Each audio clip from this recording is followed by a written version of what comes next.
Well, thank you.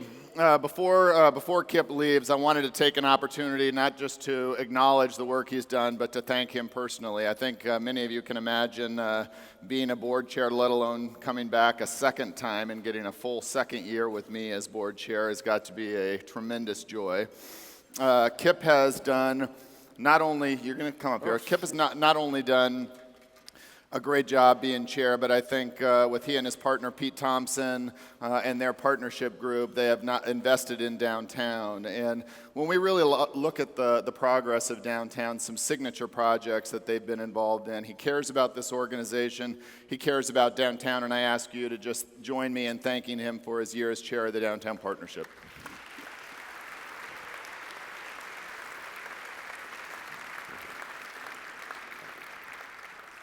Thank you, Michael. Thank you. So I know we've got several members of the Downtown Partnership Board here, and I wanted to take just a quick opportunity to acknowledge and thank them. I won't torture you, but just very quickly, if I could have members of the Downtown Partnership Board please stand and be recognized. I know you're back there. Thank you.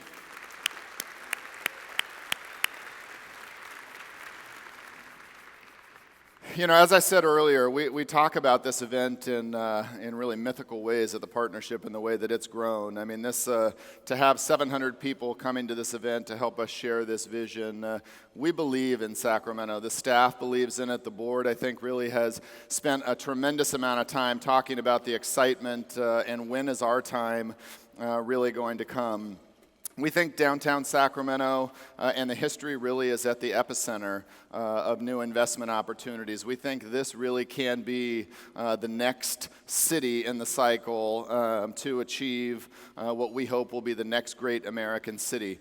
There's been a lot of great press over the past year that has looked at Sacramento that really has begun to highlight what we think are the amenities in living in Sacramento. We've spent the last 10 years as an organization talking about laying the groundwork, making sure that we are reaching out to not only the investment groups, but the brokerage community to really let them know what's here. It probably wouldn't surprise you. People for years said, Sacramento, yeah, it's on our radar, something we may look to do in the future, but not yet. And I think much of the momentum that's taking place really has begun to change the way people look at Sacramento. This past year alone, we've seen over $400 million in property sales, 20 key projects sold this past year within a 36-block area of downtown, totaling almost 2 million square feet of space. That's transformative when you think about some of these signature properties that are beginning to sell downtown. The last 10 years, we've seen about $1 billion of investment in the downtown core. And when you look at the surrounding district within about a mile and a half of the Golden One Center, we think the next 10 years we could see almost $5 billion of investment, B with a billion. We are blown away by the amount of interest that the capital markets, the brokerage community are beginning to show to Sacramento. Property values are rising. We see that. We hear from the brokers that owners that have held on to buildings for a long time finally are at the point of beginning to transition some of these buildings. And it's really been our responsibility and our goal to work with the brokerage community to make sure these buildings are being transitioned into something that will be complementary to what we're trying to do. One of the key buildings that sold was the Citizen Hotel. The Citizen Hotel sold for over $60 million, which is about $300,000 per room key. That's significant in that's almost a 15% increase in just 8 years with the last hotel sale that we saw. And I think it really brings some validation to our hospitality industry in downtown Sacramento. It's not just property values with real estate transactions. It's also food. This community loves food, loves going out. We're starting to celebrate the farm to fork movement much more effectively. Some of our top restaurants, the top 10 restaurants last year had sales over $50 million, which is almost a 25% increase in just 1 year. The Wall Street Journal, in fact, named Sacramento number 6 on the greatest small cities for food lovers, and Southwest, the magazine, named Sacramento the next great food city. You know, we say in our marketing staff when we talk about how we are selling downtown Sacramento, yes, it's about food. Yes, it's about the work environment down here, but we want people to feel good about the experience of being downtown. Arguably, one of the biggest catalysts for us has been the Golden One Center. To say it's been a transformative and putting Sacramento on people's radar is probably an understatement. People want to be close to that. The transformation of Downtown Plaza, which for years I think we've all seen was an underperforming shopping mall that very few downtowns still had shopping malls in them, but to turn that into a project that within 1 mile of this center in the next cycle we could see 10 million square feet of office space, 700 hotel rooms, 15,000 residential units, and 3.5 million square feet of office space. The Downtown Commons DOCO project really is a way for us to link together Old Sacramento and the JKL corridor. Sacramento has been a district of neighborhoods in downtown, and I think we've seen the success even in the central city with Midtown, R Street, what's taking place in the River District, really beginning to link together the downtown community. The DOCO project is something that will have about 630,000 square feet of retail, of mixed-use development, 250,000 square feet of office space, a 250-room Kempton hotel with 50 residential units up on top. And people are telling us clearly they want to live here. They want to be part of this urban experience.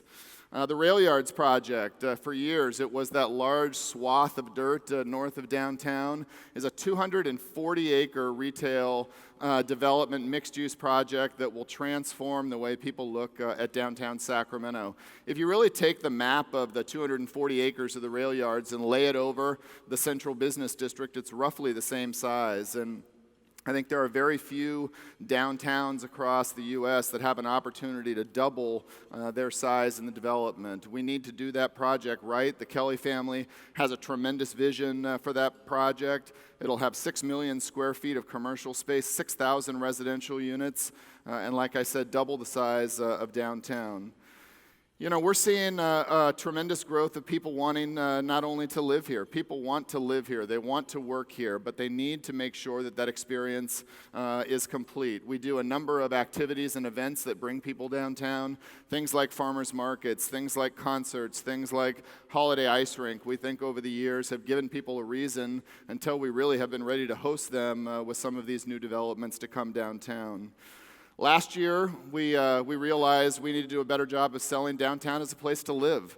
People are driving long distances on the 5080 corridor saying, I'd love to live downtown, have a great loft, what's available for us? And so we took the time, did a deep dive into a study that really challenged people's perceptions of would they live downtown. I think it's fair to say in the first year, the first part of that study, people were very reticent to say they wanted to live downtown. They said, well, you know, it could be interesting. 1 in 3 of them said they'd be interested in downtown. That number, when you really talk to them, jumped to 1 in 2 when you talk about the arena and you talk about some of the new developments taking place. And so if we can begin to add some of these amenities which make people more interested in living downtown and really complete that experience, I think we will do a much better job of selling downtown as a residential destination. Creating a downtown housing market has been a priority. It wasn't long ago, 50 years ago, we had 75,000 people that lived downtown, called this their neighborhood. That number now is about 35,000. We need to get that number back up to have this be a true active urban district that people call home. One of the key projects that will be transformative is the 700 block of K Street. It's long been known that that stretch of the K Street Mall has been an opportunity site. When people step out of the convention center and hotels on the East End, what's drawing them? There's been some great developments that have taken place along the K Street corridor, but we need to finish that pedestrian stretch. That project will have 136 137 mixed-income housing units, and about 65,000 square feet of retail space. In the north part of downtown, the Creamery Project, if you haven't seen it, you should, is a tremendous project that is giving people an opportunity to own homes within the downtown core. The first weekend alone, that project sold almost 25 units, which I think for us was a real validation of people's interest in wanting to live downtown. The Aviva project in Midtown will consist of 118 apartments, 6 stories of parking, 5,000 square feet of retail space. Projects like the Mill at Broadway are on a 40-acre site. We'll have 1,000 homes, a public market, an urban farm, bike paths, and a community park. These are all tying in what we see as direct users to everything we're trying to accomplish downtown. We get calls, on a regular basis from people that say, I want to move my office downtown. It may not be large. It may be 2 to 3 people. It may be moving in a larger office. One of the things they say is, what's available? We want to be part of the excitement and energy downtown. We've got about 94,000 employees downtown. It is the largest employment center when you look at really the concentration. The challenge for us over the years really has been Monday through Friday, 8 to 5 is fine. What are we doing to keep people down here on evenings and weekends? We've got about just under 10 million square feet of Class A office space downtown, arguably the largest region's concentration of that space. But one of the things that we're finding is some people aren't interested in Class A space. They want Class B and C space. They like the open floor plates. They like the exposed ceilings. And so we've got, within the corridor of downtown, we've got a lot of product that is second, third floor that really has gone vacant for a long time that we need to do really a lot better job of marketing, working with you and the brokerage community to really start to sell and market those properties. And that's something that I think that we're going to continue to do. We feel we're wired for success downtown. There's been a number of efforts that have really made downtown more accessible, and companies are beginning to move here. This past year, Fandor, Newmark, Cornish and Cary, Buzz Oats, LPA, I think, are part of a wave of companies that are saying we want to be part of this downtown experience and something that we think will help us in the future, and that's very, very exciting for us.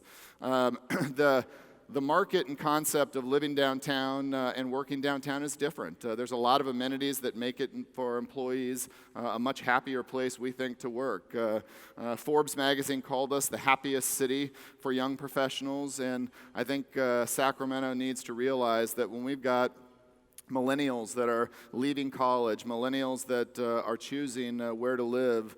We've heard for years people say, I can't wait to get out of school and move to a city that I enjoy. It's not here. And we're starting to see that trend turn. People are saying, I want to be part of this experience. I want to be part of this active city. And that's something that we have got to continue to champion and embrace because this is the future of what we're doing. And for them and for many of us, we've got 11 music venues, 36 clubs and bars, 7 theaters, and host almost 300 special event days. Forbes calls Sacramento, like I said, the coolest city. It's interesting, the coolest city, but one of the things that we've talked about is what else makes us the coolest city? Well, we think the food is a big part of that. I do want to acknowledge the work Steve Hammond and the Convention and Visitors Bureau are doing in really beginning to embrace this farm-to-fork movement. Sacramento is in the heartland of growing incredible food. We've got great farmers markets. We've got 20 food events that we do, foodie-related events in Sacramento every year. There's 105 within the central grid of downtown, 105 locally owned restaurants, non-chain restaurants that I think not only embrace that, but really do sell this farm-to-fork movement. Sacramento is always a place, and we talk about for dreamers and entrepreneurs. We spend a lot of time really trying to figure out what's next, what trends are next. Our staff is focused on engaging people that have visions and dreams about opening businesses downtown. We have an incredible event calling our Calling All Dreamers campaign, which really has challenged those people with ideas and just creative energy to come up with their business plan. Let us work with you and open your business downtown. I want to acknowledge 3 people that are here with us today, the winners of our recent Calling All Dreamers campaign, Andy Paul, Anna Manzano, and Heather Wong. You can stand, because we're going to clap for you.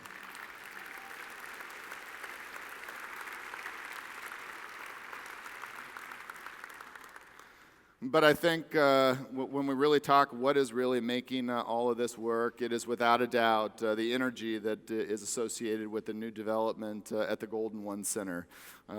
Brokers have made it very clear to us and investment in capital markets that Sacramento was always, as I said, a place that we may do. And this project has been transformative to what's taking place downtown. I think it goes without saying this project would not have happened without the leadership of Mayor Kevin Johnson, and join me in thanking him for all he's done to support downtown.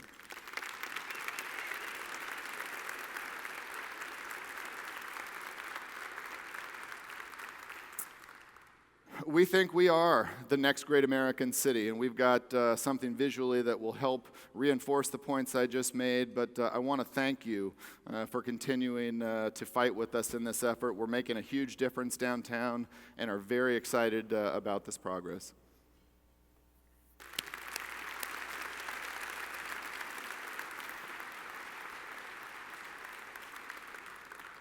It's a great time. It's a great time to be downtown. I'm going to introduce David Taylor here in just a second, but I do want to say I've had the privilege to have this job for close to 20 years, and it's fascinating to me when I get comments recently of people that say, "You've been doing this for 20 years. How much longer you want to keep doing it?" Well, why would I leave now?